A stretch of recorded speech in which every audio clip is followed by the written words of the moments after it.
voisine, avec le sourire. Bonjour. Et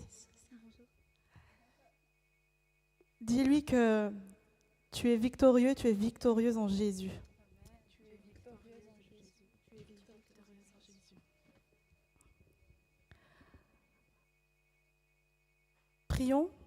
Prions pour que vraiment Dieu puisse agir ce matin. Il est déjà là. Il nous attend depuis ce matin, mais c'est à nous aussi de nous tourner vers lui, de lui demander de nous remplir pleinement. Prions. Seigneur, quelle joie encore d'être là dans ta maison ce matin. Seigneur, nous sommes juste reconnaissants parce que c'est toi, Seigneur, qui nous a conduits ici. Tu as fait en sorte, Seigneur, que nous puissions être là, Seigneur, et c'est par ton esprit seul. Seigneur, merci, Seigneur, pour ta grâce. Merci pour ta fidélité. Merci parce que tu es toujours avec nous, Seigneur, et tu es celui en qui nous nous confions. Merci parce que tu nous donnes un nouveau souffle de vie ce matin. Merci parce que par la croix, par ton sang, Seigneur, nous sommes là encore. Malgré, Seigneur, nos épreuves, malgré ce que nous traversons, tu as toujours été fidèle. Et Seigneur, ce matin, nous sommes là. Nous voulons unir, Seigneur, nos voix. Nous voulons unir nos pensées. Nous voulons unir, Seigneur, nos cœurs pour toi seul. Toi qui es le roi des rois, le Seigneur des seigneurs, le tout-puissant, le plus grand. Merci parce que nous pouvons nous confier en toi, Seigneur, et nous pouvons venir à toi tels que nous sommes. Et nous voici ce matin, Seigneur. Nous voulons élever le seul nom, ton nom, Jésus. Je prie, déverse ton Saint-Esprit parmi nous maintenant, Seigneur. Déverse ton Saint-Esprit en chacun de nous. Que ce matin, Seigneur, nous puissions encore voir ta gloire. Que ce matin, nous puissions encore te voir, Seigneur. Enlève tout ce qui nous sépare de toi et fais taire, Seigneur, les bruits dans nos pensées, fais taire les bruits dans nos cœurs, afin que nos yeux soient fixés sur toi seul ce matin, Seigneur. Et la gloire te revienne à toi seul. Merci pour qui tu es. Toi, tu as créé l'univers.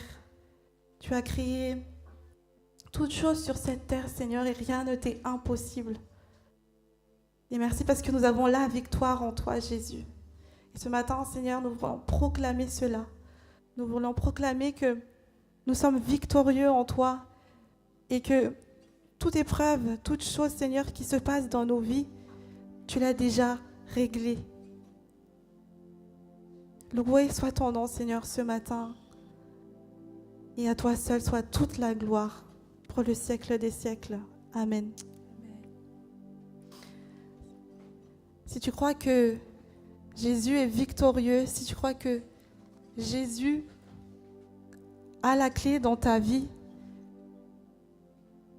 chantons ce chant qui dit que Dieu est le plus grand et que c'est lui qui vit en nous, c'est lui qui nous donne la force, c'est lui qui nous donne la victoire dans notre vie.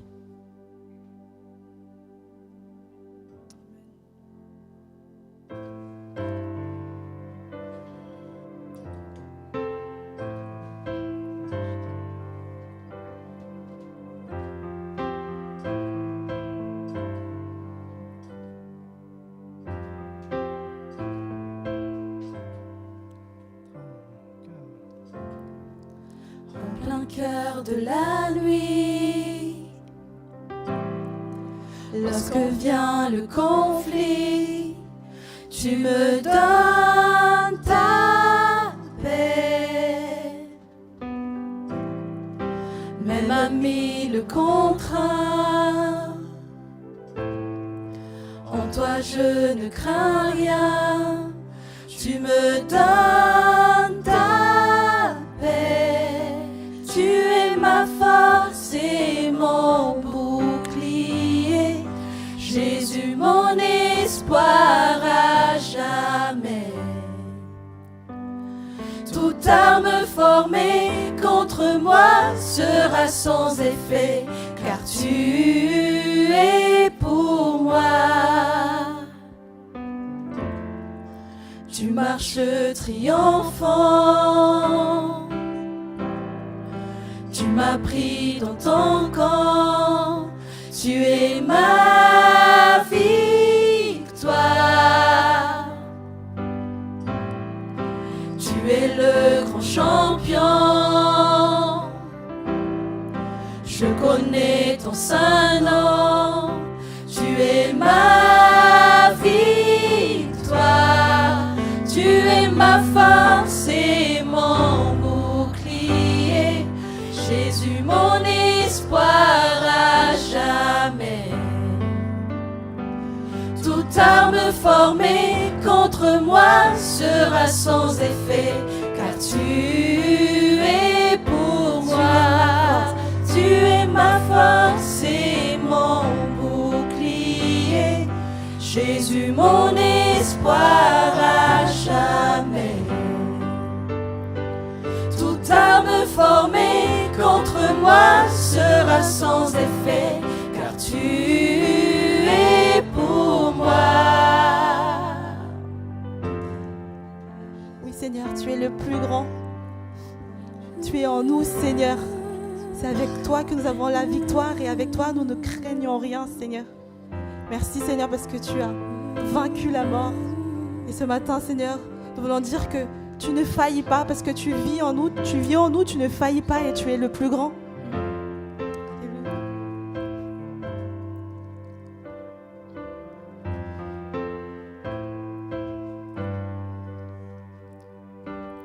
Celui qui vit en moi ne faillira pas, il est le plus grand.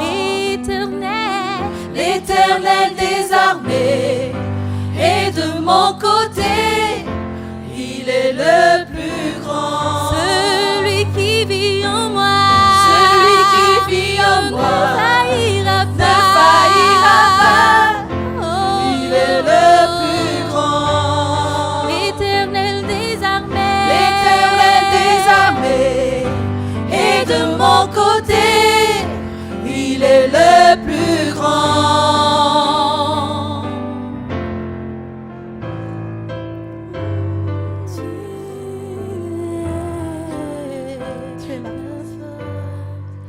Tu es ma force et mon bouclier, Jésus mon espoir à jamais.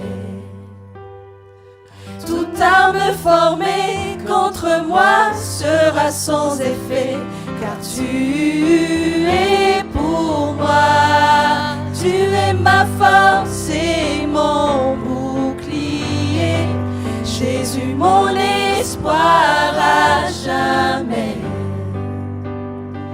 Toute arme formée contre moi sera sans effet, car tu es pour moi.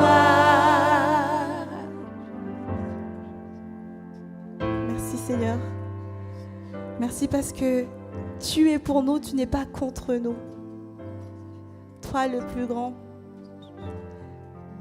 Seigneur, quand nous sondons l'univers, quand nous sondons tout ce qui est autour de nous, Seigneur, nous sommes juste ébahis. Nous sommes juste ébahis par ta création, Seigneur, par tout ce que tu fais dans nos vies.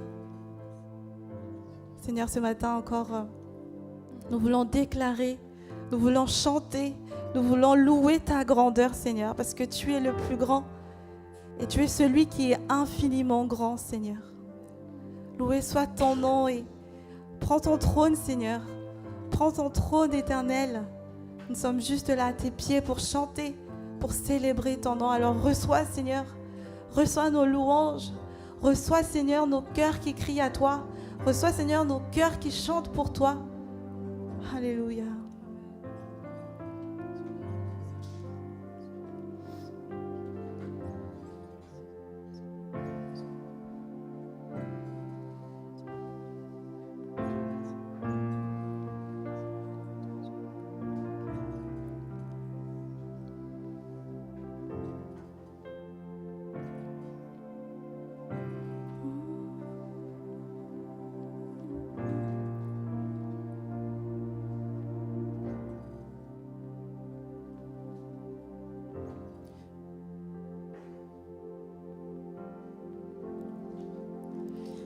je sens de l'univers les astres que tu as créés, les océans, les mers, tout me révèle ta majesté. Alors mon âme veut s'écrier de tout mon cœur, je veux chanter. Oh Dieu, tu es infiniment grand, éternel puissant, roi majestueux. Oh Dieu, tu es infiniment grand, éternel puissant, roi majestueux.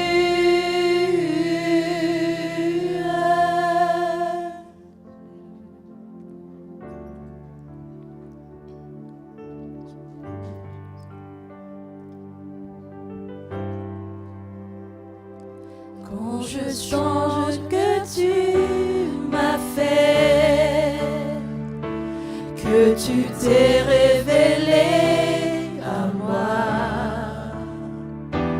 que pour moi tu as tout créé, tout me révèle ta bonté. Alors mon âme veut s'écrier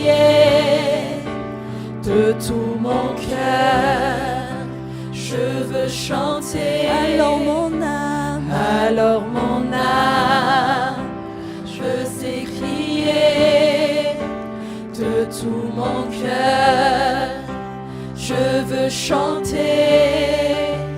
Oh Dieu, tu es infiniment grand, éternel puissant, roi majestueux. Oh Dieu, tu es infiniment grand, éternel puissant, roi majestueux. Oh Dieu, tu es infiniment grand, éternel puissant, roi majestueux. Oh Dieu, tu es infiniment grand, éternel puissant, roi majestueux.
majestueux.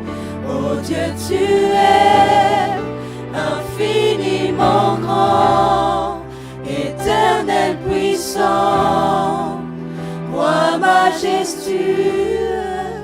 Oh Dieu, tu es infiniment grand, éternel puissant, roi majestueux. Oh Dieu, tu es infiniment grand, éternel puissant, roi majestueux.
Reçois de moi le parfum qui t'est dû, la beauté de ton nom, mon âme est perdue.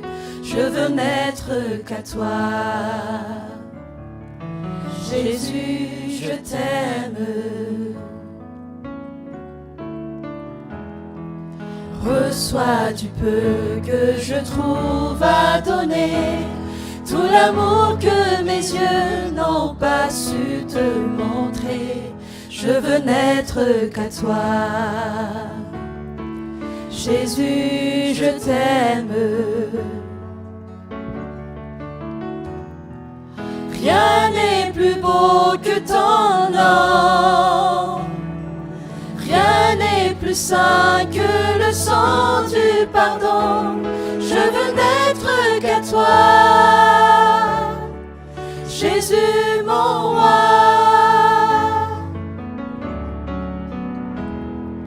Je ne veux rien que vouloir te louer, adorer ton saint nom et ta fidélité. Je veux n'être qu'à toi. Jésus, je t'aime. Jésus, je t'aime.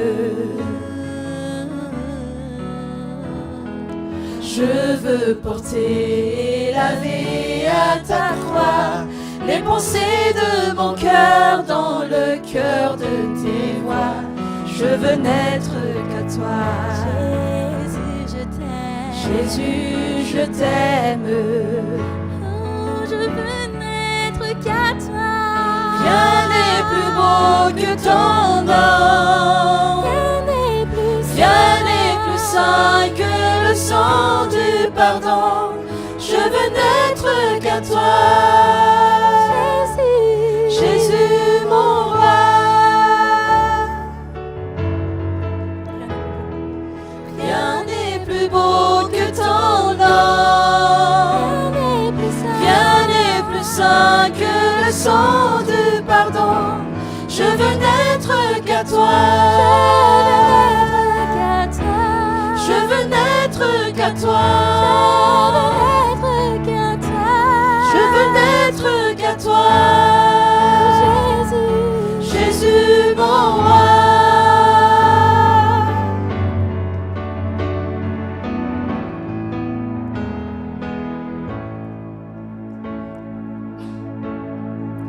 Reçois l'adoration.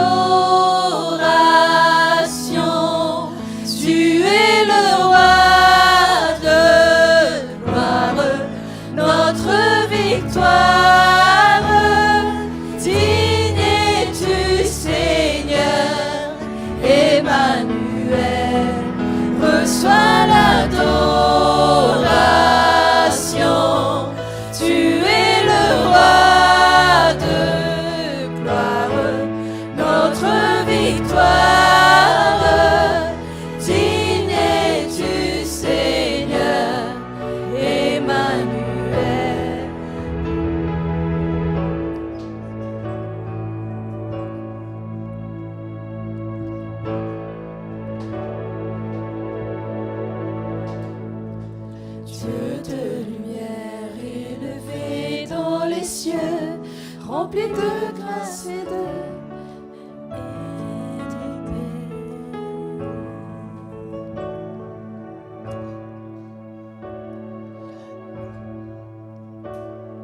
Dieu de lumière élevé dans les cieux, rempli de grâce et de paix, environné de louanges et de feu.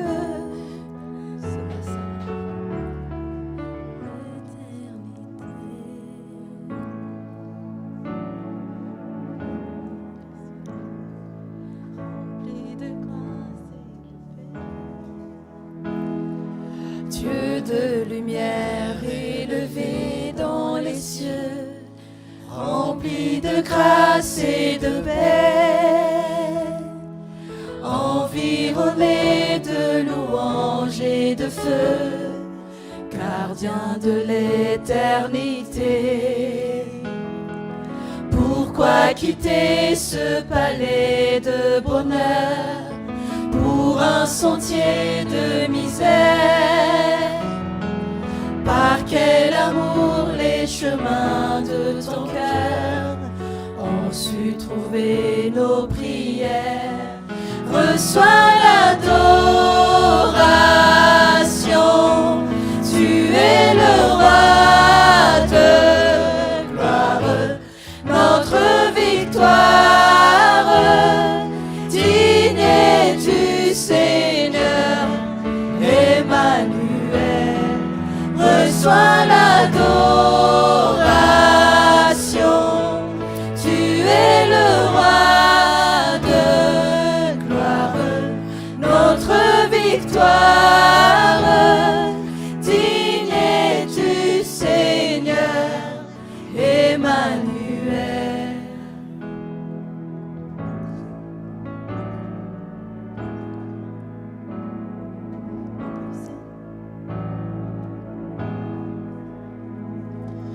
De cette foi que ton cœur a montré, je veux puiser mon secours sur le chemin que ta vie a tracé.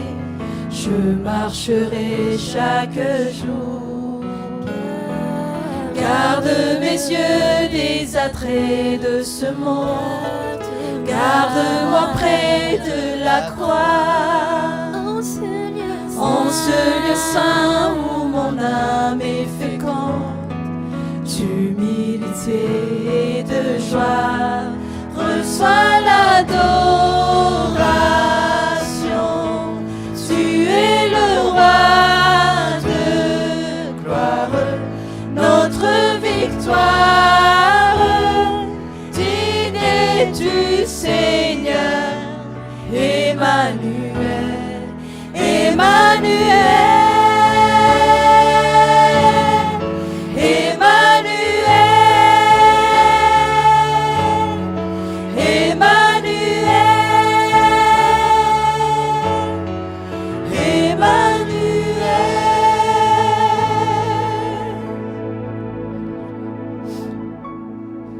Alléluia, soit à ton nom, Seigneur Jésus. Gloire à toi, roi des rois. Amen.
farany volana Octobre izao indray. Tsaroa fa fitiavan'Andriamanitra no mbola maty izao asianao. Matsiaro ny teny Davida mpanao salamy ry havana hoe izao nahandrika natory ny fo satria Jehova manoa anahy. Dia mbola tohizany amin'ilay teny manao hoe sambatra izay vidinao ka mpanatonao hitoetra eo an-kianjanao. Sambatra tsika ry havana satria mbola novidian'Andriamanitra indray androany hanantona eo an-kianjana. Izao toerana iarahantsika mivavaka izao dia kianjan'Andriamanitra izao. Vavahadin'ny lanitra izao dia atao fifaliana ho asianao izany satria ny Tompo no mandray antsika eto androany. Omany no fomam-panahy ry havana. Hiatrika an'izany hoe tompony fahefana sy ny fanapahana hatrany an-danitra sy etỳ an-tany izany. Iondrika hivavaka tsika. Voninahitra ny eo anao Andriamanitra ray zanaka fanahy masina. Ilay Andriamanitra avo indrindra, ilay manerinerina. Ilay lanitra sy fiandrianana ary ny tany fitoeran-tongotrao. Tonga manatona anao izay ray eo. Mitsaoka anao izay Jesosy fa ampy anay ny famindraponao. Manangana anay indray ianao tamin'ity androandroany ity. Dia mitaona anay satria tia mokoso ny fanahana indray. Apetraka eo am-pelantananao indray ary izao vavaka sy fiarahanay izao Jesosy. Hialoavo ny fanahinao izao fotoana izao. Aoka ny ranao soan-drakitra izao toerana izao. Ny fanahinao masina mino anaty tsirairay avy dia mangy anay indray amin'ity fotoana ity. Ka na iza reraka kiviketraka dia tonga ianao fanahy masina, ilay fanahy ny fahamarinana hampitrahaka anay indray amin'ity fotoana ity. Dia tsy tahaka ny idiranay eto ny voanay fa mikery sy ampatanjahana no anatrehanay indray ny andro sy somenao anay Jesosy. Dia raisanao ny dera sy ny laza ny hery sy ny haja ary ny voninahitra mandrakizay.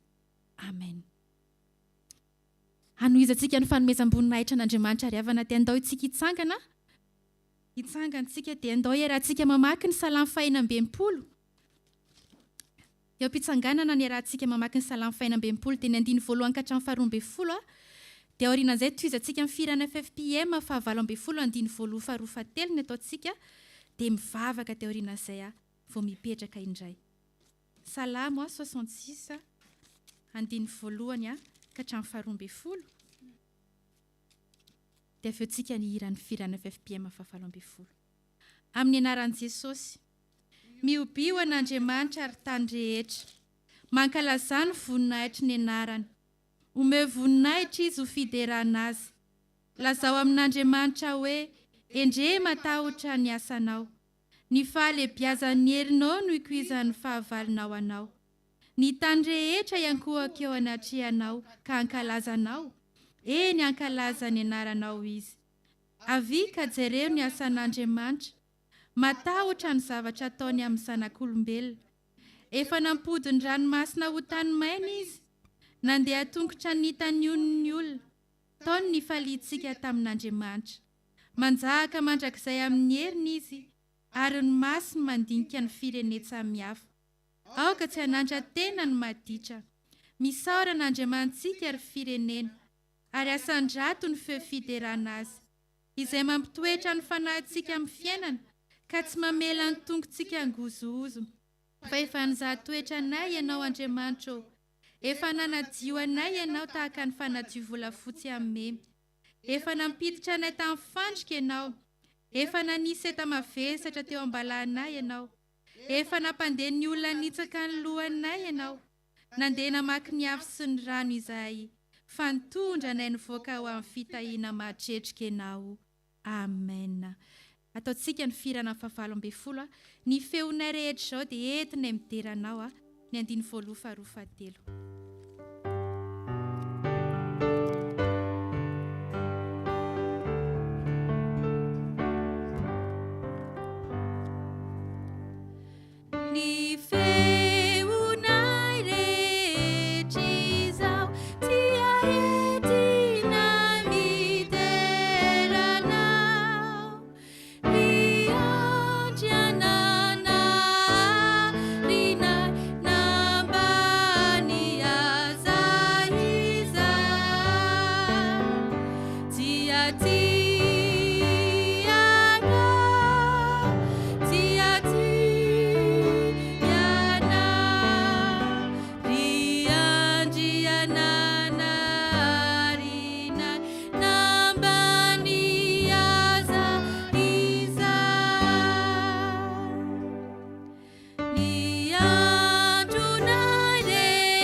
iondrika hivavakantsika.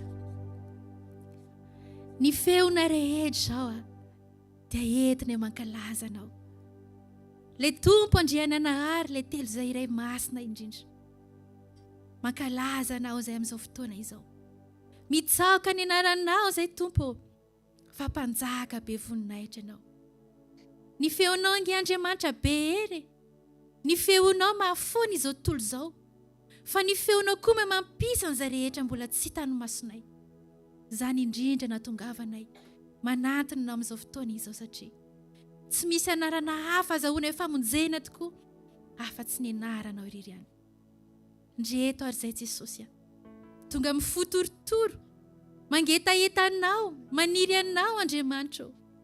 Raiso ny fonay, raiso ny fisaoranay, raiso ny fankasitranay anao Jesosy tamin'izay rehetra nitondranao ny fiainanay. Raiso ny fideranay tompo, na dia tsy mahay manao tahaka ny anjely ny an-danitra any ary izay, mitanakotrikotrika mirondroana Jesosy tahaka ny onjan-dranomasina, fa olombela malotomolotra ihany no manantona anao amin'ny fanajana. Dia raiso Jesosy satria tena vokatry ny fonay izany. Ary izany indrindra Andriamanitra, izany indrindra Jesosy nindramanay ny fideran'ireo anjely ao an-danitra ao, ilay mikika manao hoe masina, masina, masina Jehova tompony maro, eniky ny voninahiny tany rehetra. Amen. Afaka mipetraka ianareo tompoko. Alohan'ny hiainoantsika ny sitrapon'Andriamanitra ry havana, dia andao ataontsika tirity hoe ny fanahyko no maniry an'Andriamanitra. Mangetaetanao ny fanahyko Andriamanitra. Nahoana no mitanondrika ianao ry fanahyko, nahoana ianao no mitoloka atao anatiko.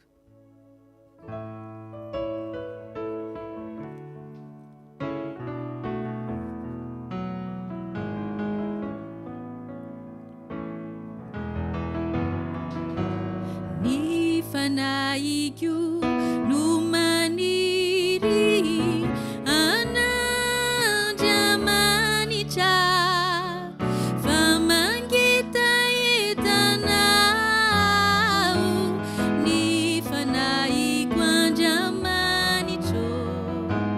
Raha lavitra aniziona dia matsiaro anao, rano masoko manjary ifaliny fahavaloko. Nahoana no mitanondrika ianao, ry fanahy ka mitoloko anatiko ao. Manantena an'Andriamanitra ianao, ka mboly tera hatranony Jehova. Nahoana no mitanondrika ianao ry fanahiko, nahoana no mitanondrika ianao, ry fanahy ka mitoloko anatiko ao.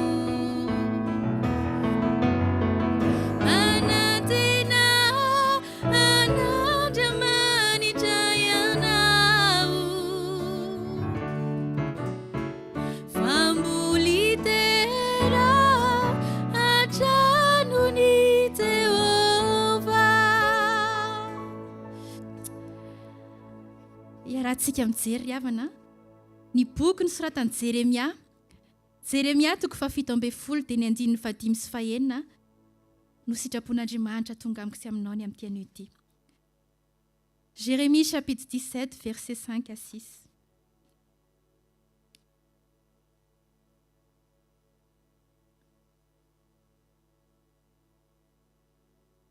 Raha mitovy ny baibolitsika dia page 714 any amin'ny testamenta taloha. Amin'ny anaran'i Jesosy vaky toy izao ny teny. Izao ny lazain'i Jehova, ho voaozina izay olona matoky olona sy manao nofo sandrina ka miala amin'i Jehova ny fony, fa ho tahaka ny olona mahantra ny tany izy ka tsy mba hita na dia avy aza ny soa fa hoana any amin'ny tany karakaina ny anefitra dia any amin'ny tany sira izay tsy honenana. Amen.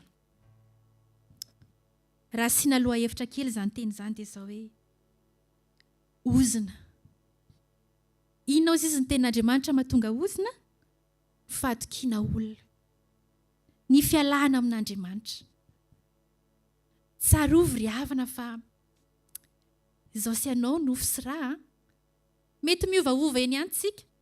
Mety mivadibadika eny antsika. Raha ho an'ny mpifankatia mety mifankatia ihany fa rehefa ela rehefa mbola mifamofo dia indraindray mety tsy mifankatia intsony. Fa izao Andriamanitra mihitsy androany no miteny hoe voaozina izay mahatoky olona. Manina moa Andriamanitra miteny an'izany asa ianao. Indraindray tsika ry havana mety manome loatra ny fatokisantsika an'izao tontolo izao. Mety manome antsika izay irintsika ihany izao tontolo izao. Araka ny teniko teo mety manome fitiavana. Mety manome antsika ihany mety raha misy etaeta hoe izaho mba avitanao an'izao dia mety manome antsika ihany. Voafetra ihany. Arazintsika izay irentsika amin'ilay olona ohatrany dia lasa mitoky amin'iny tsika. Kanefa indray andro any mety mivadika ihany izany rehetrarehetra izany. Mampianatra antsika mihitsy Andriamanitra hoe aza mitoky an'izao zavatra hita maso izao. Aza mitoky amin'izay rehetra mety mahafinaritra sy ianao fa miserana ihany izany. Fa te hiteny amiko sy aminao Jesosy androany hoe izy ihany ametrahana ny fo. Andao ataontsika alohany Andriamanitra amin'ny zavatra rehetrarehetra. Haintsika izany fa tena te hamerina antsika ny Tompo. Matsiaro ary havana rehefa nandeha nakany Epefy izay dia miazakazaka fa ilay olona manentsika anao izany dia mba mivarotra zavatra aminao izy dia mivarotra argila moa izany zareo.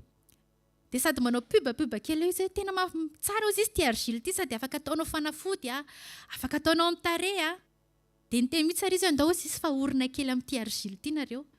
Dia lasa moa izany nandeha dia norina ny tongotra. Dia rehefa mba navita kely ny dokam-barotra ny teo ilay ramatoa moa izany dia mba hoe nasy client.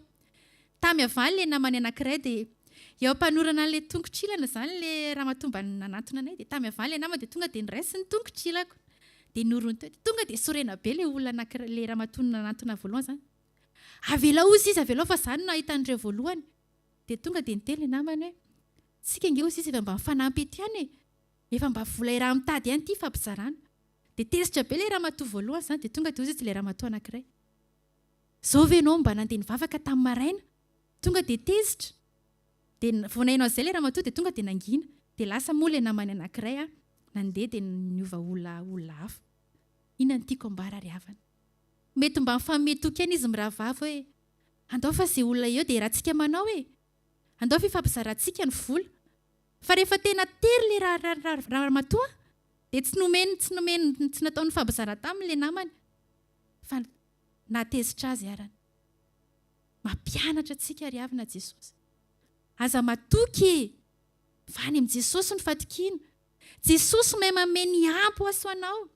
Jesosy mahay manome soa mihoatra no eritreretintsika fa afaka mbola manome izay mety mba mampite-ponty fotsika ity izay rehetrarehetritsika.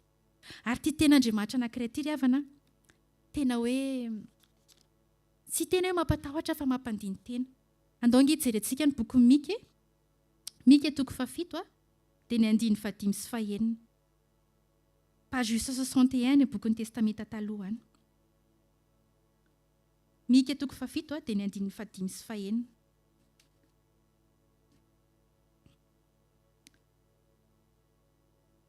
Ozy izy ny teny amin'ny anaran'i Jesosy. Aza matoky namany ianareo ary aza mahazo am-pozy isakaiza mahazatra. Fa ambeny ny varavarany vavanao na dia amin'izay andefy mandrinao aza.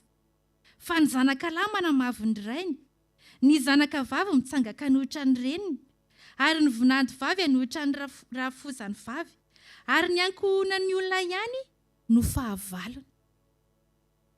Mampitandrina antsika ny tenin'Andriamanitra. Izany koa tsy midika hoe aza tiavina ny ankohonana, aza tiavina ny vady aman-janaka. Fa Jesosy mihitsy no miteny hoe any amin'ny Jesosy aloha no mitoky voalohany. Misy mafy mahazo anao afaka mitantara ihany ianao fa any amin'ny Jesosy ametrahana ny fonao, any amin'ny Jesosy no ametrahana ny adinao io, fa izy ihany ny tena lakile afaka mamaha zany. Dia amin'ny 7 eo ny ten'Andriamanitra tena hoe anorenantsika an'izany sitrapony zany hoe ozy izy ny teniny hoe fa izao kosa ozy izy dia nandrandra ny Jehovah, eny iandry an'Andriamanitra ny famonjenay ao Andriamanitra no iaino ahy.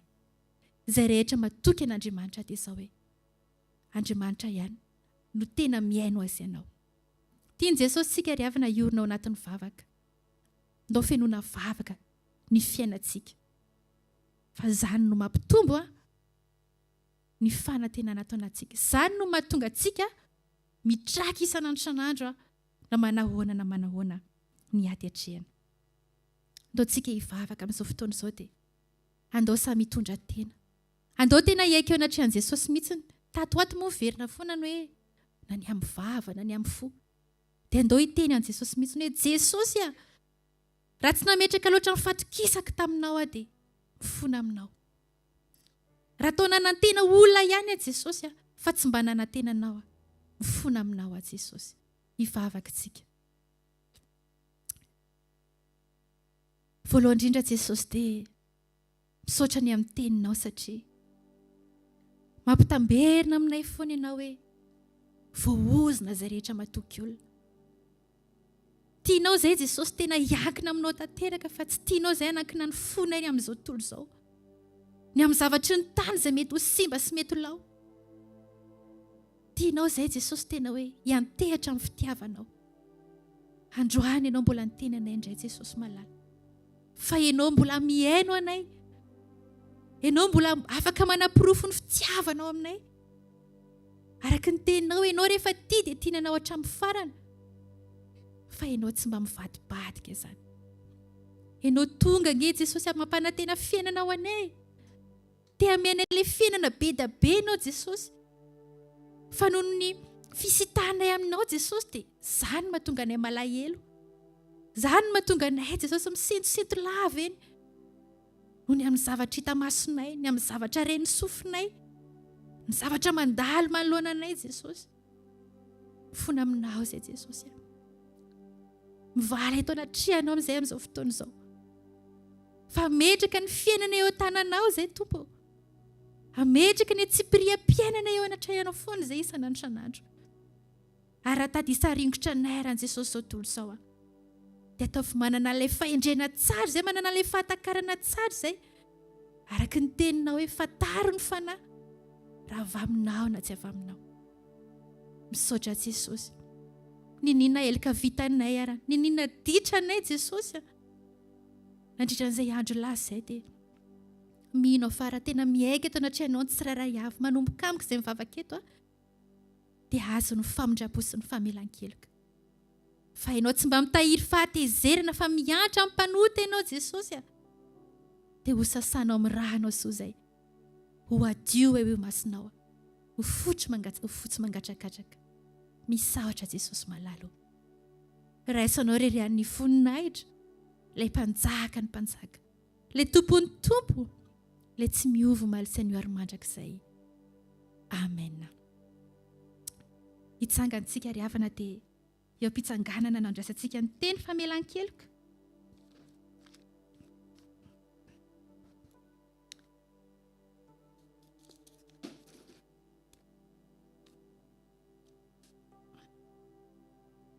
Ozy izy Jesosy amiko sy aminao. Noho ny anarako dia hononoko ny fahatezerako. Ary mba hiderana dia manindry fony aminao aho, mba tsy hamongorana anao. Indro no diovika ianao, nefa tsy toy ny volafotsy. Efa nizatoetra anao tao amin'ny mifahoriana aho. Noho ny tenako noho ny tenako Andriamanitra ihany no nanaovako izany. Amen. Afaka mipetraka ianareo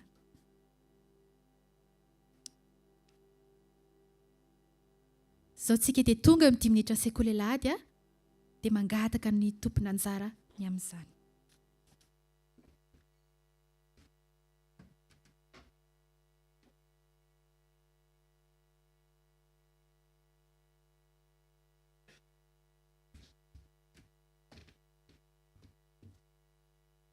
Je vous dis tous bonjour au nom de Jésus-Christ. Nous allons prier. Merci Seigneur de nous avoir donné cette journée, de nous avoir réunis en ta présence Seigneur, de nous révéler ton amour, de nous unir à ta vie. Fais-nous taire Seigneur toute voix qui est contraire à la tienne et que nous puissions recevoir ta parole Seigneur, non seulement de la recevoir mais aussi de l'aimer, non seulement de l'apercevoir mais aussi Seigneur de la mettre en pratique. Au nom de Jésus-Christ, Amen.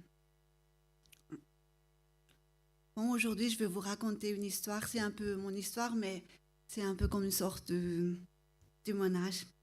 En fait, après avoir eu mon bac, j'ai appris la langue culte chinoise, mais malheureusement, je n'ai pas eu ma licence.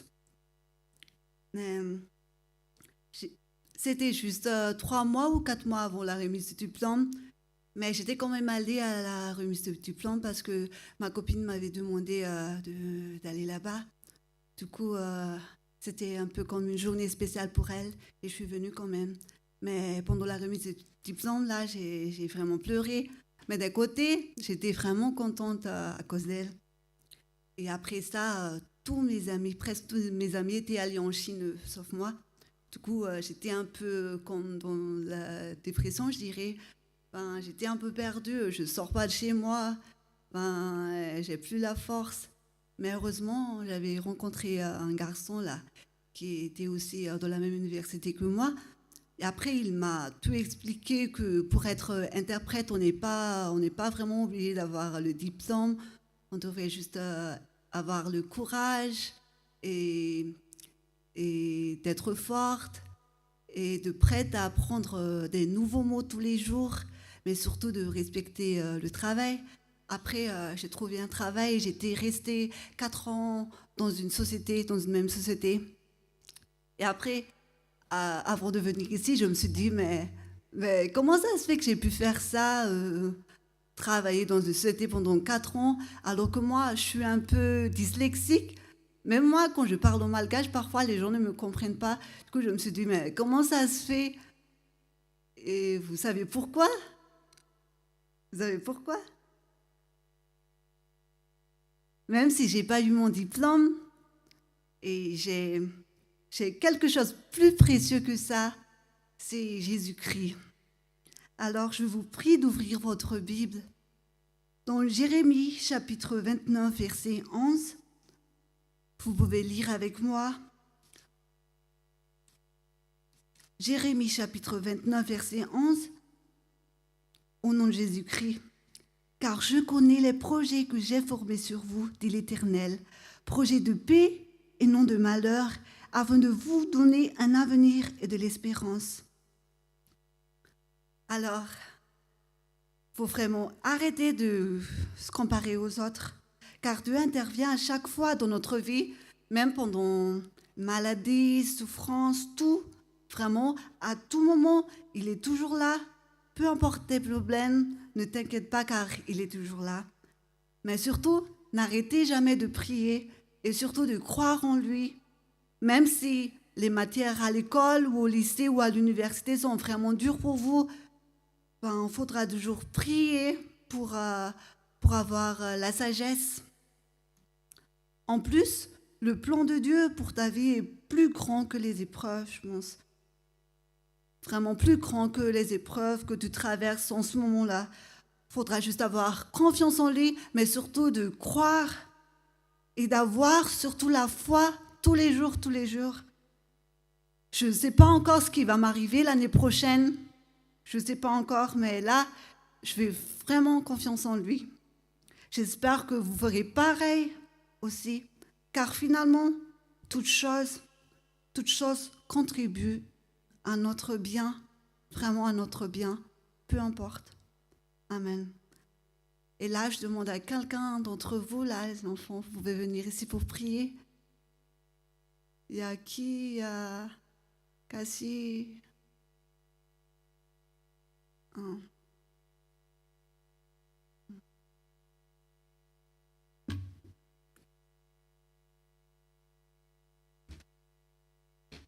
Prions.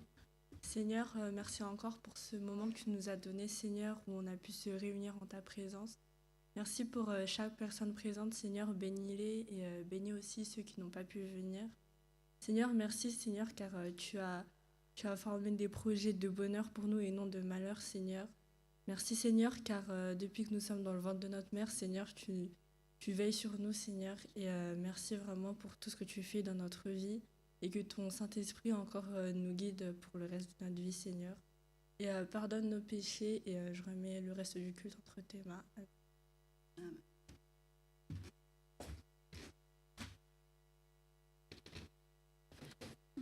Misaotra ny mpanompon'Andriamanitra izay nizarana izany 10 minitra ny sekoly elaty izany dia ho amintsika tsirairay avokoa ane izany sitrapon'Andriamanitra izany dia ampitombo ny finoantsika ny teny rehetra izay nafafy. Izao tsika dia nomana ny fomampanasady iaino ny tenin'Andriamanitra. Hitsenantsika n'izany teny izany ry havana dia andao ataontsika ny firana FPTM 512 andiny voalohany faharoa fahatelo. FPTM 512 andiny voalohany faharoa fahatelo. Matoky aho tompo azoko ny teninao, teny soa mahafaly no omenao eo am-pitsanganana nanaovantsika an'izany hira izany.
Manondrika ny mombanay rehetra eo anatrehanao zahay Jesosy. Ianao ilay tompony teny no amahana anay indray amin'ity maraina ity. Satria nona sy mangeta eto zahay Jesosy. Trotraka zahay Jesosy. Reraka zahay Jesosy. Ary soa fa mbola misy ny teninao. Soa Jesosy fa mbola miteny foana ianao. Ary amin'ny fomba maro no hitenenanao anay, ampaherezanao anay tsirairay avy, mankasiraka indrindra. Jesosy malala tario amin'ny alalan'ny fanamasinao ary. Oka le fanamasinao Jesosy eo, hitaridalina anay tsirairay avy. Ahafahanay manokatra ny soa-pananay, hidiran'izany teninao izany. Tendreto ary zahay Jesosy, mitanatana vavy zahay. Miandrandrany aminao zahay fanamasinao. Ary matoky ny fiasanao zahay. fampahery anay indray amin'ity maraina ity. Izay rehetra atao eto Jesosy, ho voatahiry tokoa, ho rakitra tsara ny anatinay, tsy handalo fotsiny Jesosy amin'ny sofina iavanana, dia avoaka ny sofina iavy, fa ho fiainana ho anay Jesosy, entinay mamaky vaky ny andro sisa izay mbola omenao anay. Tario ary izay fanamasina, mameno anay fanamasinao. Tario izahay, hayanokatra ny sainay, halala izay tena tianao ambarandray amin'ity maraina ity dia ny teninao izany. Ho voninahitry ny anaranao izany, misaotra Jesosy malala. Amin'ny anaranao rery ihany no azoko mangataka izany vavaka izany. Amen.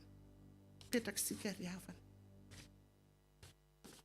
Ny tenin'Andriamanitra izay angalantsika fampianarana amin'ity maraina ity dia ho hitantsika amin'ny Korintianina, epistily ho an'ny Korintianina 2, toko 4, ny 1 ka hatramin'ny 17.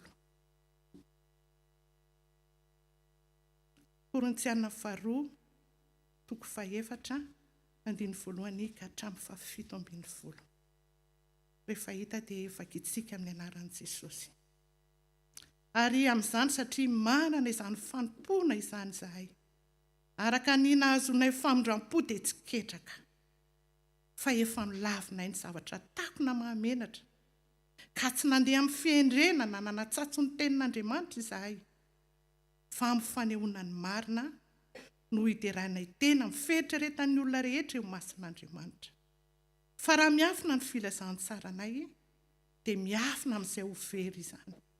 Izay no hajambain'ny Andriamanitra izao tontolo izao, dia ny sainy tsy mino, mba tsy hiposahany fahazavan'ny filazantsara ny voninahitry Kristy izay endrik'Andriamanitra. Fa tsy ny tenanay no torianay, fa Kristy Jesosy Tompo, ary izahay dia mpanompinareo noho ny amin'i Jesosy. Fa Andriamanitra izay nandidy hoe aoka ny mazava, ahazava ao amin'ny maizina, no hampahazava ny fonay ho amin'ny fahazavan'ny fahalalana, ny voninahitr'Andriamanitra eo amin'ny tavan'i Jesosy Kristy. Fa manana izao rakitra izao amin'ny vilany tany izahay, mba ho an'Andriamanitra ny alehibe ny hery, fa tsy ho avy aminay.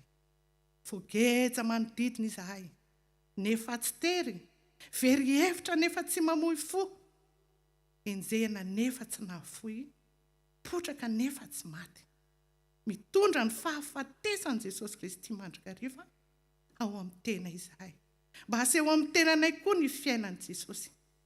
Fa izahay dia izay velona dia atolotra ho amin'ny fahafatesana mandrakariva noho ny amin'i Jesosy, mba aseho amin'ny nofinay mety maty koa ny fiainan'i Jesosy. Koa ny fahafatesana no miasa ao aminay, fa ny fiainana kosa ao aminareo. Ary satria manana izany fanahy ny finoana izany indrindra izahay, araka ny voasoratra hoe ninao ka teniteny, dia nino koa izahay ka miteny, fa fantatray fa izay nanangana an'i Jesosy Tompo no hanangana anay koa miaraka amin'i Jesosy, ka nolotra anay miaraka aminareo. Fa ny zavatra rehetra dia natao noho ny aminareo, mba hitombon'ny fisaorana ho voninahitr'Andriamanitra noho ny fitombon'ny fahasoavana amin'ny maro. Ary tsy ketraka izahay, fa na dia mihelevina aza ny toetra anay ivelany, dia avozana isan'andro kosa ny toetra anay anatiny. Fa ny fahorianay maivana, izay vetivety foana, dia maika miasa fatratra indrindra, ka mahatateraka voninahitra mavesatra, maharitra mandrakizay ho anay. Raha tsy mijery ny hita izahay, fa ny tsy hita, fa ny hita dia vetivety foana, fa ny tsy hita no haharitra mandrakizay. Ray masonao, manamasinanay amin'ny fahamarinana, fa ny teninao no fahamarinana. Amen. Be dia be ry havana ny tenin'Andriamanitra. Ataontsika hoe ingrédient izany, izay omena antsika isan'andro. Be dia be reny ingrédient reny. Ary rehefa omentsika, dia tahaka an'izao ilay izy. Hitanareo rehefa ohatra hoe karakara gâteau izao, dia rehefa mikarakara gâteau, dia hoe izao ny lafarinina tao aminy, izao ny menaka tao aminy, izao ny fatra ny siramamy atao aminy. Misy ingrédient tsara arahana. Dia rehefa vita iny asiana atody, asiana zavatra maro dia atsofoka ao anaty foro. Dia rehefa atsofoka ao anaty foro ao dia mivoaka tsara tarehy ohatra hoe ilay gâteau. Gâteau zao nanao gâteau raha fa avy miora maly dia tsara tarehy mivoaka ilay gâteau. Fa izao ry havana, rehefa mivoaka ilay gâteau tsara tarehy, mova hoe fantatrao sahady fa matsiro ilay izy, fantatrao ve fa tsara ilay izy. Jerijeren'ilay gâteau hoe fotsiny avy izao dia mahafantatra hoe tsara be ilay gâteau. Tsy ry havana, samy tentsika hoe tsy. Fa ahoana no afantarantsika ny tsirony? Ny afantarantsika ny tsirony dia izao, tsy maintsy mihinana ianao. Mihinana dia manatelina, dia matsapa ianao hoe tsara izany gâteau izany. Fa tsy misy olona afaka milaza hoe io ilay gâteau tsara tarehy dia tena hoe matsiro izany gâteau izany. Tahaka an'izany koa ny tenin'Andriamanitra ry havana. Be dia be tsika ny ingrédient rehetra omena, fahatokiana, finoana, fitiavana, fandeferana, fahalemepana, fahononam-po. Be dia be voalazan'ity Baiboly ity ny ingrédient. Fa izao ny zavatra misy. Tsy mihinana ny olona ry havana. Misy mihinana, fa misy tsy mihinana, fa milaza fotsiny manana an' Jesosy aho. Mahafantatra an' Jesosy aho. Mahatoky an' Jesosy aho. Tsy afaka milaza ianao ry havana. Mahita ny tsirony izany tenin'Andriamanitra izany.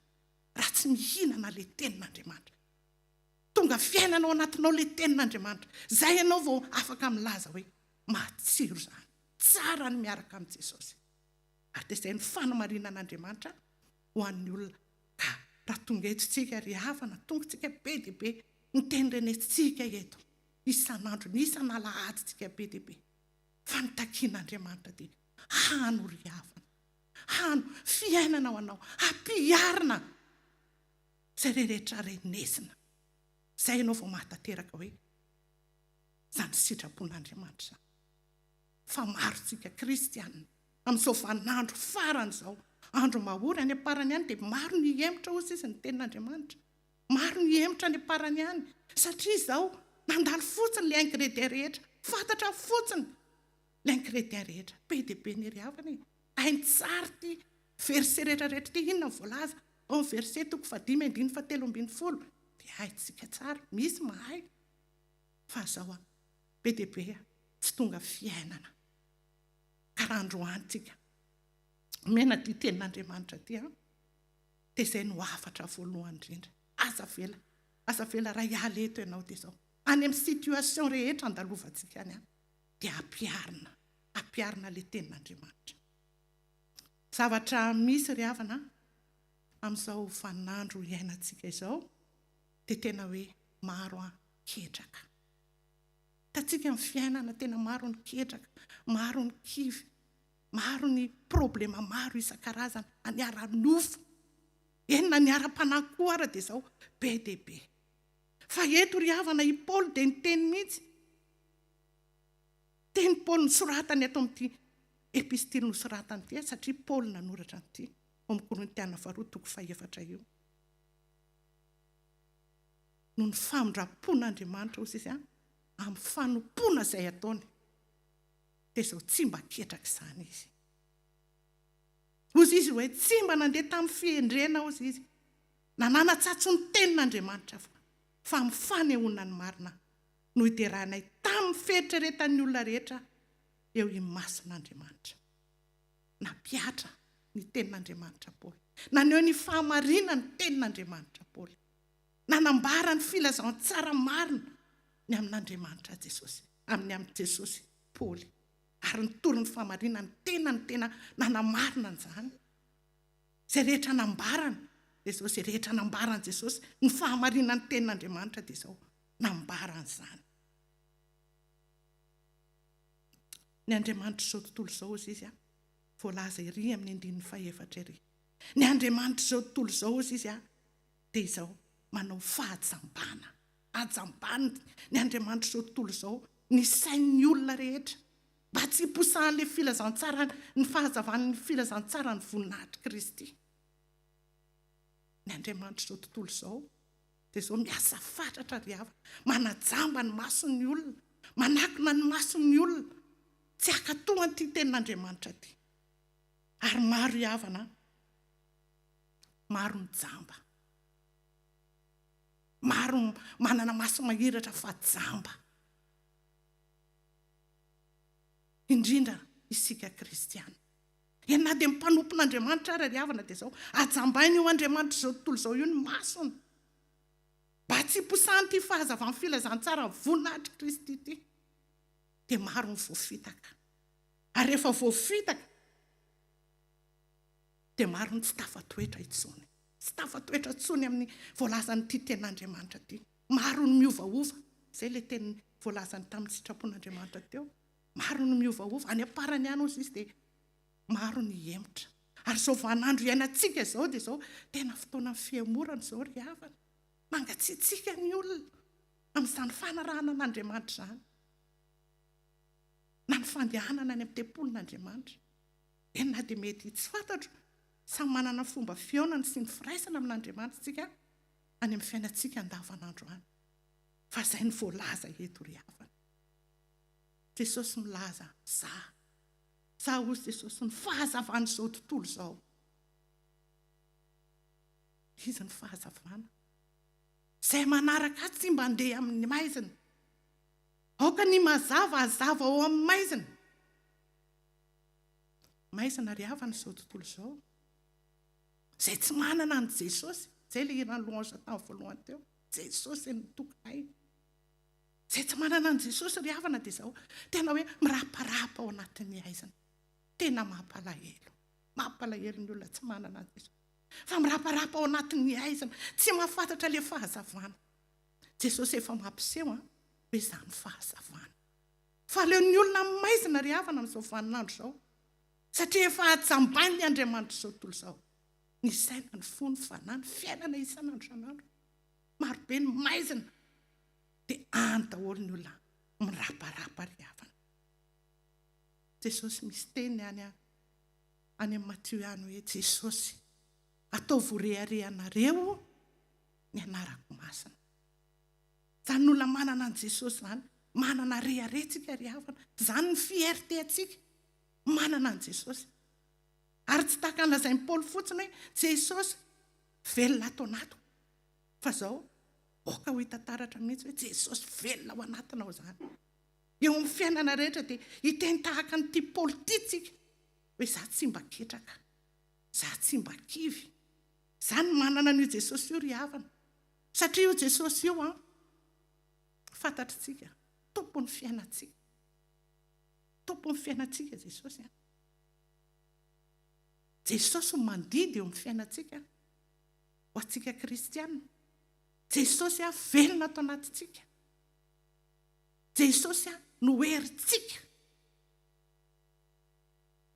Zany ny olona manana an Jesosy ry havana.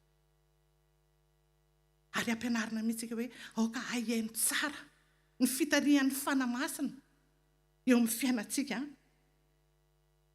Fa ny fahainoantsika an'izay le taridalana omen'ny fanamasina eo amin'ny fiainantsika, ahafahantsika midiscerner ny zavatra rehetra misy. Izay ne mahatonga antsika tsy ketraka ry havana.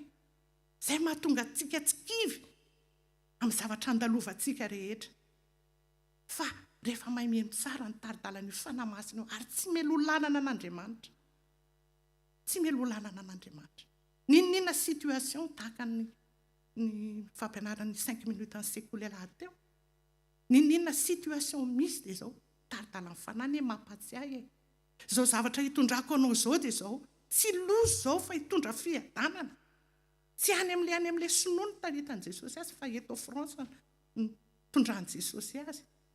Satria raha mahatakatra an'izay tsika hoe manana hevitra hiverana antsika Jesosy amin'ny situation misy io dia mahay manaiky tsika. Zay fanekena zay mahatonga fiadanana any anaty. fanekena ny zavatra rehetra misy na dia mafy ara-riavana. Mafy anie ny lalana nandalovan'ny tia Paoly ty. Tia Paoly ty anisany tena hoe nandalo zavatra maro be dia be. Kanefa tao anatin'izany dia izao nahery Paoly ary natsapa izy fa Jesosy no ao anatiny. Tsika riavana miteny hoe Jesosy no heriko. Misy irany iza le mpihira anankiray hoe Jesosy no heriko. Io herin'Andriamanitra ao anatintsika io riavana amin'ny dika teny gasy le izy dia miteny fotsiny tsika hoe herin'Andriamanitra, ohatrany hoe zavatra maivamaivana. Fa io herin'Andriamanitra io tena hoe raha fantatritsika tsara mihitsy hoe le herin'Andriamanitra io tahaka ny dinamita. Tahaka ny dinamita io herin'Andriamanitra ao anaty io. Zany dinamita zany tena zavatra manapoka zavatra be zany. Fa matetika tsika indray no pokany. Tsika no tokony manapoka azy. Satria le tsy fahatsapana zay le hery zay, hery lehibe. Le hery ananan'Andriamanitra io no ao anatinao. Ho an'ny olona kristiana. Sy ho an'ny olona matsapa hoe manana an' Jesosy. Dia izay le herin'Andriamanitra io riavana. Ary io herin'Andriamanitra io koa, io no avitan'ny mpino ny asa izay napetraka taminy. Zany ne mahatonga ny olona indraindray riavana ketraka. Na eo amin'ny asa fanompoana ary. Maro miketraka izao riavana. Misy zavatra mandalo dia fa zavatra kely dia mahaketraka. Fa io tena fatarina mihitsy hoe herin'Andriamanitra atao anatiko. Ny herin'ny reharehako. Le herin'Andriamanitra io no afahako manao an'izao asan'Andriamanitra izao. Tsy maintsy mitodika any amin'izany tsika riavana. Manontany mihitsy. Le herin'Andriamanitra ao anatinao. Io herin'Andriamanitra ao anatintsika riavana. Ananatsika fahefana, fanjakana sy fahefana maharitra mandrakizay. Zany io herin'Andriamanitra ao anatintsika io. Tsy herihery kely fotsiny. Fa hery fanjakana sy fahefana mandrakizay. Zany io herin'Andriamanitra ao anatintsika tsirairay avy. Io hery ao anatintsika io koa, io herin'Andriamanitra io dia hery ety manana aizana, manana fahaiza-manao ianao.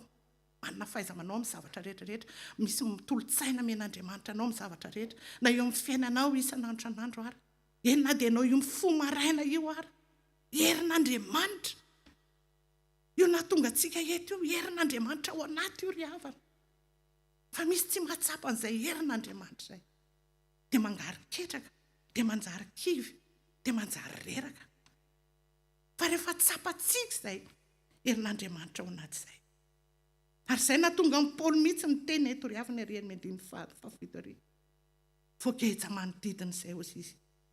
Nefa tsy tery. Tsy dia olona voageja zany dia milaza hoe tsy tery. Olona voageja zany milaza izy fa tsy tery izay hozy izy. Very hevitra. Nefa tsy mba mamoy fo. Zany manana n'io herin'Andriamanitra io. Enjehana nefa tsy nafoy. Potraka nefa tsy maty. Satria manana n'io herin'Andriamanitra io riavana. Ao anaty ao. Ary izy ny teny mihitsy Paoly hoe tsy ketraka izay hozy izy. Na amin'ny fahoriana ara. Aiza misy olona tsy ketraka hoe misy fahoriana mandalo dia tsy ketraka. Fa io le hery ao anaty io riavana. Taovy zava-dehibe mihitsy. Io hery io no mahatonga antsika manana fahatokiana. Manana n'io hery io anao dia manana fahatokiana an'Andriamanitra. Amin'ny zavatra rehetra. Tsy mitokitoky amin'ny zavatra hafa araka ny sitrapon'Andriamanitra teo. Tsy matoky an'iza fa Andriamanitra ihany. Io tsy mba mamitaka. Ary io tsy mba mpitsara marina io. Izy tsy mba miangatra. Fa izy rehefa tiako dia tena tianao. Mihaino anao. Mandrikariva. Mihaino foana io. Asa tonga dia mitodika any amin'ny ana fa mitodika any amin'Andriamanitra. Satria izy eo omniprésent. Eo foana io. Eo foana izy. Tsika mandao fa izy eo foana. Manao attention foana. Intention foana. Zay io le Jesosy io. Kandroandro riavana tena hoe manontany mihitsy Jesosy. Sokafony ny saiko tompo. Alala zany hery zany. Hery atao anatiko zany. Fa raha tsapantsika hoe te herin'Andriamanitra no atao anatiko.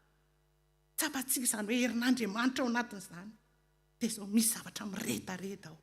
Misy zavatra miredareda ao, tsy voasaka ny zavatra maro eo amin'ny fiainantsika ry havana.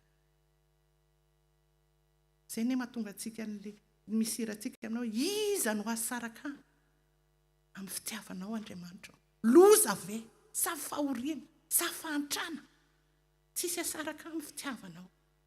Ianao nefa tsy ho tanteraka izay, raha tsy tsapanao mihitsy izay hery izay hery. Raha ohatra tsy hanana n'izay ry havana dia izao angatahana mihitsy. Ataovy tsapako sakafo mihitsy masom-panahiko Andriamanitra. Ahatsapako an'izany herinao Andriamanitra. Satria lehibe izany herinao izany. Mahavita zavatra be dia be izany herinao izany. Ka izay le herinao omeo ahy. Ataovy resy lahatra ao anaty. Tsika ny ry havana tahaka ny izao hoe tahaka n'ireny tomobile ireny, dia inona ny moteur matanjaka be indrindra. Izay misy fampianarana ray aman-dreny anankiray ao amin'ny Facebook tao nampianatra an'izay. Tsika sisy tahaka ny moteur be. Tsy haiko inona ny tomobile manana moteur matanjaka indrindra. Tahaka an'izany ozy izy io hery io, fa indraindray ataontsika ohatran'ny maivamaivana fotsiny. Fa reny le moteur reny, fa izay mahatonga antsika reraka dia atosika. Atosika tsika satria tsy fantatritsika hoe ty moteur be anatin'ity tomobiliko ty tena olona matanjaka mavita makany amin'ny vato be dia be reny andehanany, reny le 4x4 lehibe reny. Izany io moteur ao anaty io.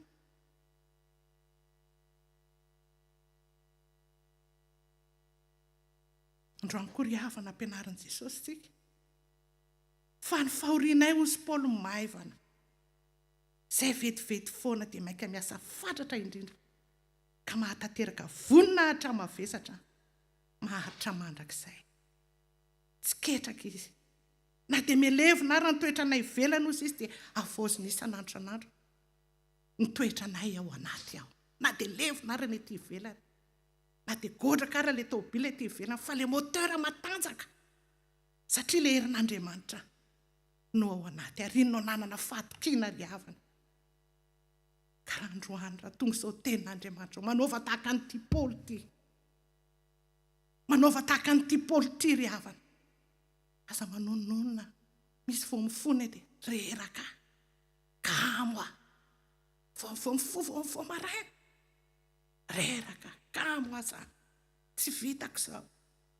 Ketraketraka mbola. Aza manonona an'izany tsony androany. Fa hery lehibe nao anatintsika ao. Herin'Andriamanitra nao anatintsika ao. Na manoloana ny olana goavana ary tsika.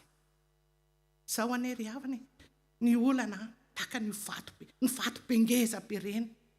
Tsy matafotoana antsika reny. Satria hitatsika be ao. Fa le vato kely madinidinika reny, mampaketraka antsika vao tafotoana an'iny. Marary. Ary reny mihitsy no amelezany Andriamanitra izao tontolo izao atsika.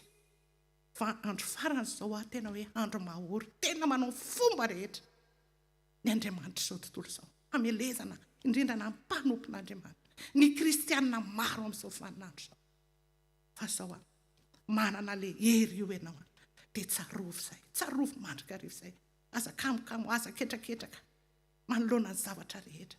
Fa manana an'io dia tahaka io mihitsy le herinao Andriamanitra. Tahaka ny dinamita ozy izy. Manapoaka zavatra ny dinamita izany.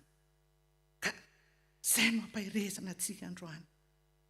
Raha tsy mijery ny hita izay ozy izy, fa ny tsy hita. Fa ny hita dia vetivety foana. Fa ny tsy hita no maharitra mandrakizay. Aza mijery n'io hita io. Fa io hita io araka ny sitrapon'Andriamanitra teo. Vetivety foana io. Mandalo io. Raha io no anatenantsika dia izao. Raha manatenana izao zavatra hita maso izao tsika ry havana dia izao. Tena hoe kitraka sy kivy. Fa manatenantsika le tsy hita ozy izy. Io le maharitra mandrakizay. Mandalo fahoriana ianao. Tsy maintsy mandalo aho. Mandalo ady ianao. Fa izao kosa. Raha miaka am-piakarana dia midina, dia miakatra, dia midina, dia miakatra. Izay le any amin'ilay fiainana mandrakizay. Iny mpanjinina ry havana mandalo fahoriana izao. Fa izao, ho avy ny andro. Ho avy ny andro. Rehefa tonga Jesosy, alainy ho any amintsika tsirairay avy. Nampananteny izy, tonga ho avy. Andray izay anahy. Andray izay anahy. Aretiko miaraka amiko. Any amin'ilay toerana, any tsy misy fahoriana tsony any, tsy misy fijaliana any. Ary izay no ampianariny tenin'Andriamanitra tsika mijery an'ity hita ity ry havana. Fa zao tsika dia manomboka izao dia izao hoe hijery izay Jesosy. Manomana ilay fiainana mandrakizay. Ary manana fanantenana. Aza apetrapetraka amin'ity zavatra ity ny fo rehetrarehetra, ny saina rehetrarehetra, ny fanahy rehetrarehetra apetrapetraka amin'izao zavatra hita izao. Fa reny izy dia lanin'ny kalalao ihany, mora levony reny.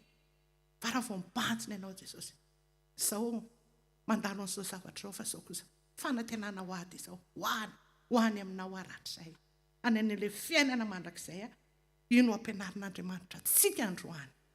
Ka asa ketraka ry havana, asa kivikivy ry havana tahaka an'ity Paoly ity, manoloana ny zavatra rehetra misy, fahampatanjao, ny fony saina ny fanantsika satria le herin'Andriamanitra no ao anatintsika tsirairay avy ao satria zanantsika, asa tanantsika, adidintsika izy nefa miteny ambara-pahafotsiny volonareo.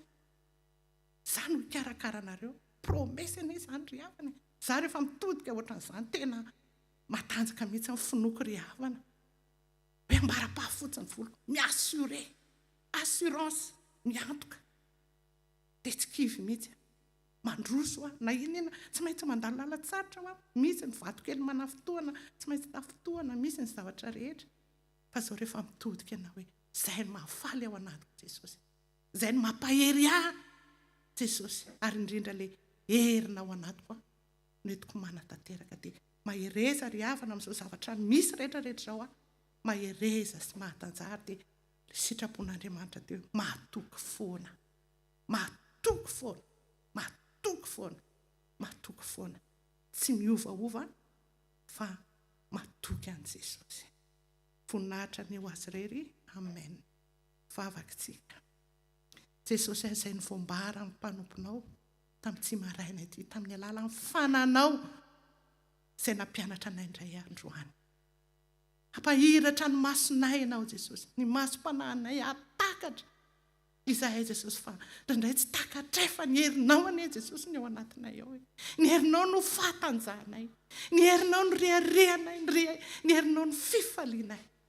Ary izany mahatonga anay tsy ketraka Jesosy satria manana le herinao. Raha misy izay Jesosy mety tsy mahatsapa an'izany. Taovy tsapanay ary omeo anay izany, ho fantatray. Fa amin'izao sisy izao izay tsy mandeha amin'ny herinay, fa herinao Andriamanitra le ao anatinay. No entinay miazakazaka, indrindra miasa fanompoana izay napetraka ao aminay tsirairay avy. Dia andeha tsy amin'ny tahotra izay satria mahatoky ianao Andriamanitra. Mahatoky foana izay. Mahatoky foana izay. Indrindra ny fitiavanao ilay tsy miova anio amin'ny pitso mandrakizay. Tehirizo ary izay Jesosy. Raha ialeto ho tsapanay izany. Amin'izao sisy izao izay. Hiatanjaka ara-pinoana. Hiatanjaka izay. Eo amin'ny fiainanay rehetra. Satria enao mihitsy, enao Jesosy. Enao velona ao anatinay. Azonay mandeha amin'ny lalatsarotra rehetra izay andalovana. Mankasitraka indrindra Tompo, tehirizo ary izay tsirairay avy. Dia ho voninahitra ao ny andro sisanay rehetra. Amin'ny anaranao Jesosy. No zoko mametraka izany vavaka izany. Saotra Jesosy malala. Amen.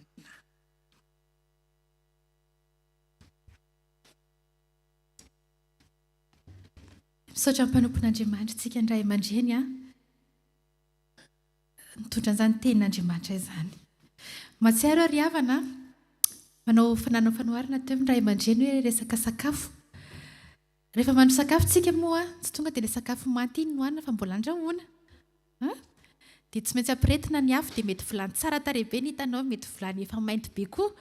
Fa ny ao anatin'ny saina fotsiny dia hoe masaka io sakafo io dia matsiro io.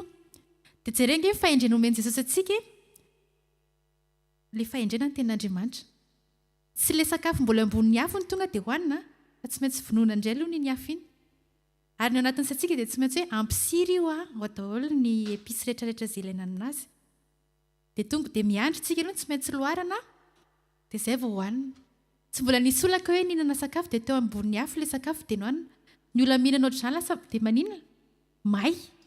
May tsika ry ambony afo mihinana n'io sakafo io ary mety tsisy tsirony akory anana fa tsy maintsy esorina aloha dia indraindray raha moa misy olona aleo na mpangatsiatsiahana kely na Nytika tongavana dia izao riavana.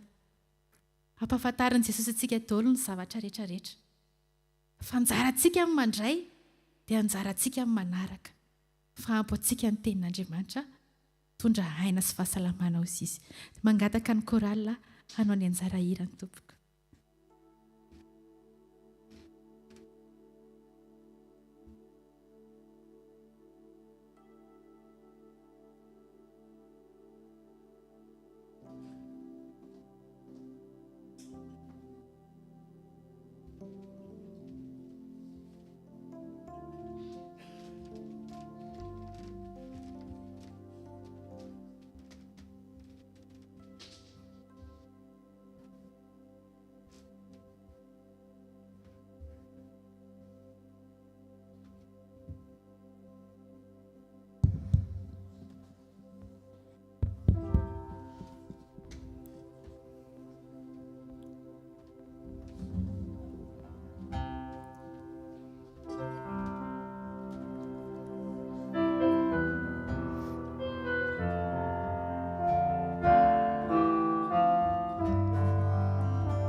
Taona ny sesy ny tady avantsoo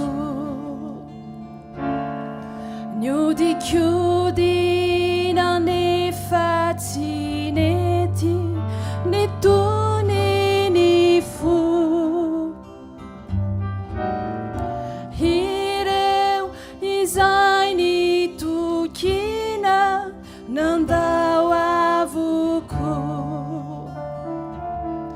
tany efitra sady nangina no ny ainako ai teu fony Kristi ai teu fony Kristi ny tatia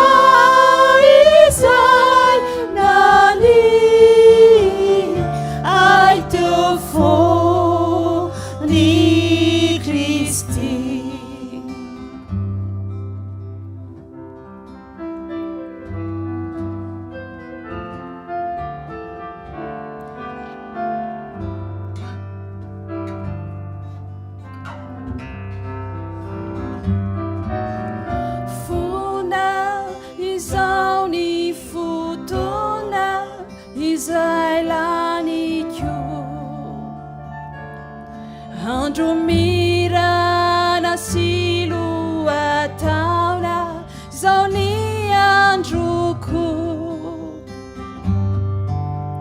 tojo izay nantenaina ka dia afapo ilay fiainako teo karakaina ny ovaoso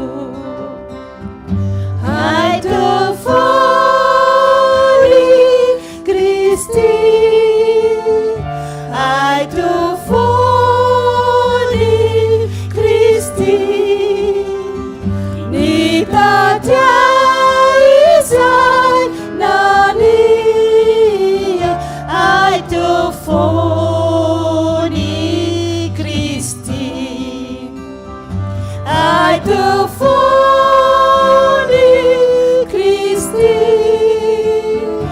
ai teu fony Kristi ny tatia izay nani ai teu fony Kristi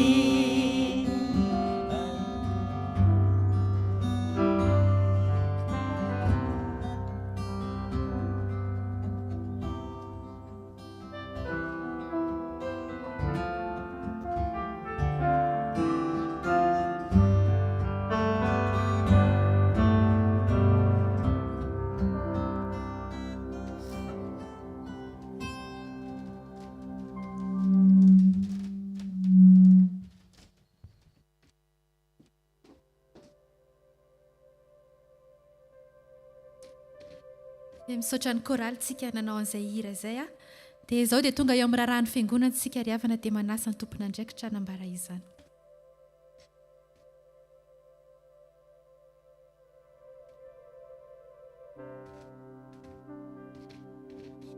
Miarabantsika amin'ny anaran'i Jesosy ny raharahany fiangonantsika moa dia tahaka ny mahazatra ihany.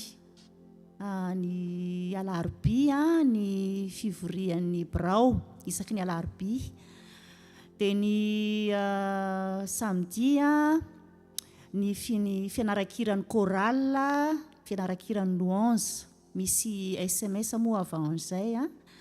Ny vendredi koa ny fianaran'ny mpiandry, fianaran'ny mpiandry koa ny vendredi amin'ny 7:00 misy SMS koa aloha avan'izany. Dia ny alahady moa dia tahaka ny mahazatra miditra amin'ny 10 sasantsika, somary mifampitondram-bavaka tsika ho an'ny namantsika fa misy maromaro ny tsy salama dia apetratsika amin'i Jesosy izany. Dia izay ny vaovaon'ny fiangonana fa dia ny tompo any ombantsika mandrakariva.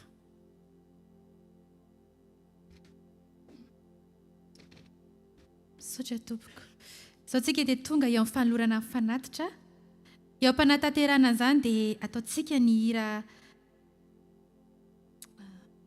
643 andiny voalohany faharoa fahatelo. Omandro somba ho tena mpandresy no ataontsika ao anatin'ny fanatazana ny fanatitra.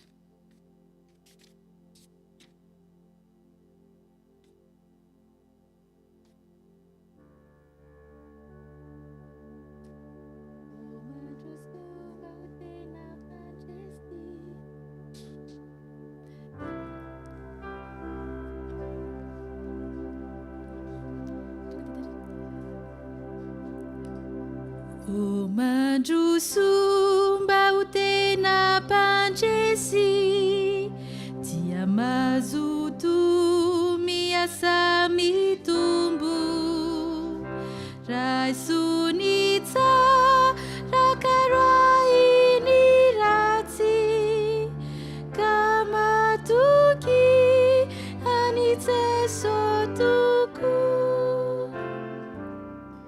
Raisony tsara roainy ratsy, ka matoky any Jesosy toko.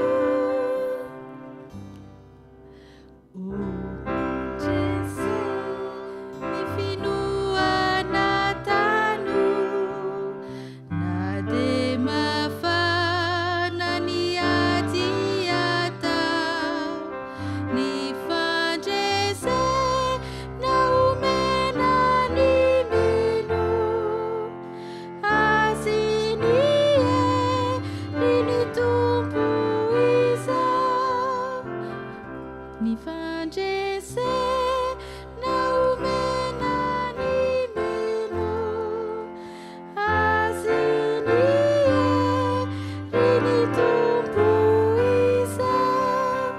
Hitsangantsika ny olotra mifanatitra, ataontsika ny hira ry tompo ny arenao fanatitra sitraponao aterina izao.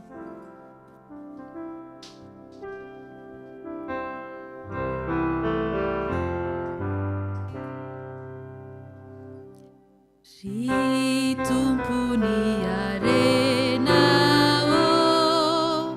fanatitra sitrapo, atolotra ianao izao, ka raisokata ionao.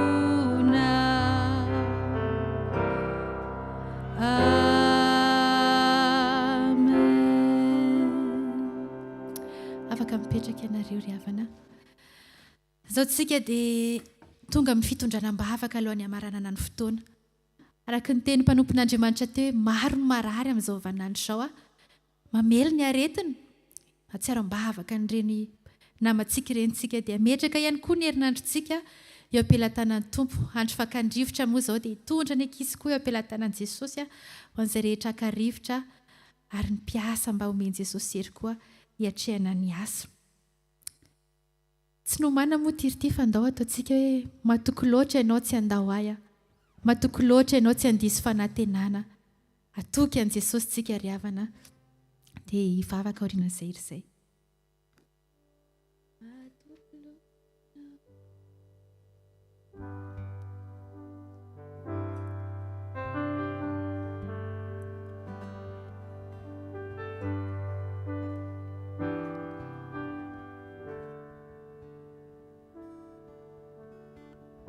Ianao ilay omaly anio ary mandrakizay izay lazainao dia izay no ataonao. Tsy mba mandao tsy miova, tsy mba mandao tsy miova fa matoky hatramin'ny farany Andriamanitra hitsaokanao.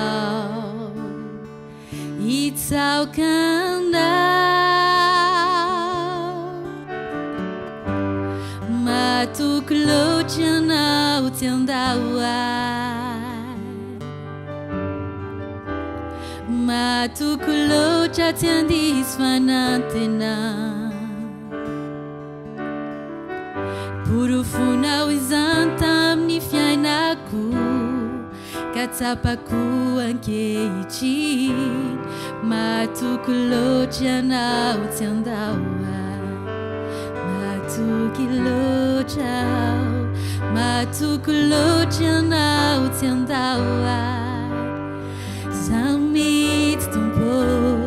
Matoky loatra tsy andisy fanantenana borofonao izany tamin'ny fiainako ka tsapako ankehitriny. Matoky loatra ianao tsy andao ahy. vavaka tsika izany tokoa Jesosy aho, izany ny iranay Jesosy satria matoky ianao izay. Mahatonga izay Jesosy miazakazaka mivavaka any aminao. Tsapanay fa ianao mbola afaka miasa, ianao mbola afaka mitay anay, mbola afaka manisy soa anay, tsy mba mampandisy fanantenana anay ianao Jesosy. Ianao Jesosy raha niteny hoe tsy ny finaritra mila fanafody fa ny marary. Mbola afaka manasitrana ange ianao Jesosy, matoa mbola mamerimberina an'izany teninao izany. Mahatsiaro mbavaka andreo namanay, ny ankohonanay izay Jesosy izay ao anatin'ny tsy fahasalamana. Fangio izy ireny tsirairay avy Jesosy satria raha ny vavao miteny mihitsy hoe hipoka ny hôpitaly, ny dokotera ary mandahy mihitsy satria tsy tay andray intsony. Tsy hoe ianao Jesosy ny lakile farany fa fantatra fa ianao mbola afaka miasa. Ianao Jesosy tsy mba manilikilika fa izay rehetra manantona anao tsy mba lafinao ny teninao. Mametraka an'iren'olona ireny tsirairay avy ao an-tananao ka sy eo amin'ilay tananao mahery izy ireny Jesosy any amin'ny faritra marary rehetrarehetra any, anatin'ny tova rehetrarehetra any Jesosy, hatrany tapin-doka hatrany am-paladia, any amin'ny lamosina rehetrarehetra anatin'ny tratra, ny orona izay tsetsitsetsina Jesosy any amin'ny tsy fandrenesana anatin'ny sofina any, ny vava rehetra Jesosy izay marary mangataka aminao Jesosy eo. Sitrano ny mpanomponao, atsaro ny fanaintainana Jesosy satria mbola fotoana izao hanangananao ny mpanomponao. Ao koa Jesosy amin'izao fotoana izao ny mpanomponao rehetra izay ao anatin'ny fialan-tsasatra, ireo ny ankizy hoentina eo an-tananao Jesosy, omeo fahendrena Jesosy ny ankizy tsirairay avy, ho zaza feno fankatoavana, ho zaza tena andraina ho tompo sy mpamonjy Jesosy satria efa nampianarina ny mombanao izy, ny fisianao, ny amin'ny mampamonjy ianao. Dia manga ny ankizy madinika rehetra ianao Jesosy satria maminao ange Jesosy ireny ankizy ireny, nataonao fanoharana mihitsy ireo ny mbavan'izy ireny, nametranao ny fiderana, atao feno fiderana anao Jesosy ireny ondrikelinao ireny. Dia ireo ray aman-dreny koa izay ao anatin'ny fikarakarana ny ankohonany amin'ny asa mandrara, dia ianao anafiery ahafahana miatrika izany asa fivelomana izany. Ho tonga Jesosy fanily fanazavana any amin'ny toeram-piasana, eny amin'ny manodidina rehetra eny Jesosy ho loharanom-pitahiana satria izany Jesosy ny tanjonao amin'ny mpanomponao tsirairay avy. Dia kiny eo ampelantananao ny herinandronay Jesosy hialo avy ho mba ho tantano izay Jesosy ny inona kosa velam-pandrika ataon'ny Satana eny am-pandehanana rehetra eny dia aza velan-davo anay izany fa ataovy mandresy izay Jesosy satria ao aminao. Dia misaotra Jesosy malala anao ilay tompony fiadanana no ametrahako izany vavaka izany. Misaotra Jesosy io. Amen. Dia tonga eo amin'ny famaranantsika ry havana. Alohan'ny andrasantsika ny tsodrany teo am-pitsanganana nanaovantsika ny firana FPTM 488. Ninona hitranga Jesosy dia izao tsy atahotra fa atoky anao foana. Hitsangantsika dia ataontsika izany ninona hitranga Jesosy 488 ny andiny voalohany nataontsika dia aorianan'ny tsodrano sy ny ranaizany an-danitra ny andiny faharoa.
Tenin'Andriamanitra farany ho fampahirezana antsika dia manao hoe ny anaran'i Jesosy. Dinio aho Andriamanitra ary fantaro ny foko. Izaho toetra aho ary fantaro ny eritreritro. Ary izaho na misy lalana mampahory ato anatiko dia tario amin'ny lalana mandrakizay aho. Raiso ny tsodrano avy amin'ny Jesosy Kristy Tompo. Ary Andriamanitra ny fiadanana izay mitondra ny Jesosy tompontsika. Mpiandry ondry lehibe, hiala maty mitondra ny rano fanekena mandrakizay. Izy any hatateraka anareo amin'ny tsara rehetra, anao ny sitrapony, ka hiasa ao anatinareo izay ankasitrahana eo masony amin'ny alalan'i Jesosy Kristy. Ho azy aneny voninahitra mandrakizay. Hitahianao aneny tompoka hiaro anao, ampamirapiratra ny tavany aminao ane Jehova, ka mindra fo aminao. Anandratra ny tavany aminao ane Jehova, ka nome anao fiadana. Voninahitra kosa ho anao, ry tomponay sy mpanjakanay. Rainay ho izay ny an-danitra, ho amasina neny anaranao, ho tonga neny fanjakanao, atao aneny sitraponao ety an-tany tahaka neny an-danitra. Omeo anay n'io ny anina sahaza ho anay, ary mamelany elokay tahaka ny namelanay izay meloka taminay, ary aiza mitondra anay amin'ny fakapanahy, fa manafanay amin'ny ratsy, anao ny fanjakana sy ny hery ary ny voninahitra mandrakizay. Amen. Mandeha anao fiadanan'ny Tompo. Amen.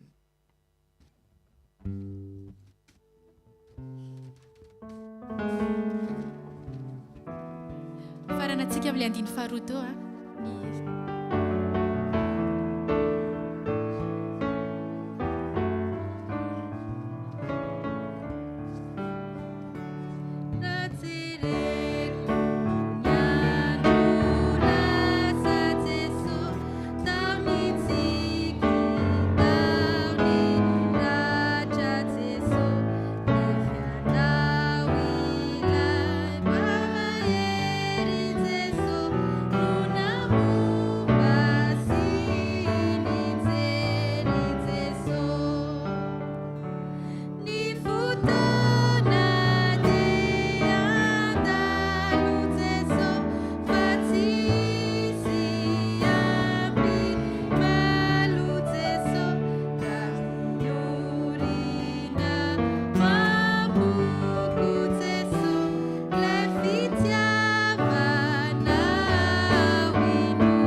amin'ny anaran'iray sy ny zanaka ary ny fanahy masina amen.